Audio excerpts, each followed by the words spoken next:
अनंतनाग में दहशतगर्दों की तलाश में चल रही ऑपरेशन आज भी 5वें दिन जारी रही। कोकरनाग इलाके में सुबह से फायरिंग हो रही है और फौज का सर्च ऑपरेशन मुसलसल चल रहा है, जहां दहशतगर्द छिपे हुए हैं। अनंतनाग में आतंकियों के हमले में फौज के major colonel, Jammu Kashmir police के डीएसपी भी शहीद हो गए थे, जिसके बाद से ये कार्रवाई लगातार चल रही है। आपको बता दें कि सर्च ऑपरेशन का आज 5वां दिन है। इसके साथ ही कई दहशतगर्दों को ढेर कर दिया गया है। हालांकि आपको बता दें कि 2 दहशतगर्दों के छुपे होने की खबर अब भी मिल पा रही है।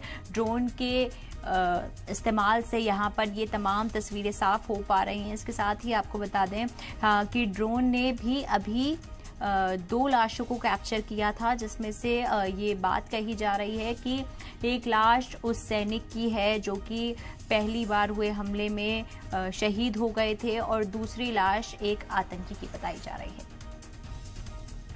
जो पाकिस्तान की रेगुलर आर्मी की पिकेट थी उसने फायरिंग की, उसने बाधा डाली उस शव को रिट्रीव करने में। तो कहीं ना कहीं उससे ये साफ जाहिर होता है कि जो पाकिस्तान की रेगुलर आर्मी है उनके सहयोग से इन्फिल्ट्रेशन किया जाता है। तो देखिए यहाँ पर हमारे संवाददाता खालिद आपको अपडेट दे रहे थे कि क्या कुछ अभी वहाँ पर हो रहा है। इसके साथ ही आपको बता दें कि ये सर्च ऑपरेशन का 5वां दिन है।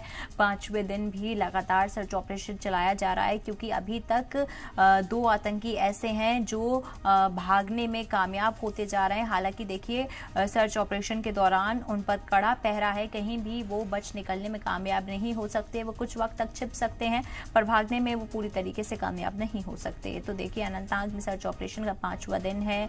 इसके साथ ही हमारे बहादुर 3 सीनियर अफसरों को भी यहाँ शहीद कर दिया गया था। उसके साथ ही हमारे 2 सैनिकों को शहीद कर दिया गया था और उसके बाद ये सर्च ऑपरेशन लगातार मुसलसल चलता जा रहा है। और सर्च ऑपरेशन चलाने का असली मकसद है कि दहशतगर्दों का खात्मा हो सके। वो दहशतगर्द जिन्हें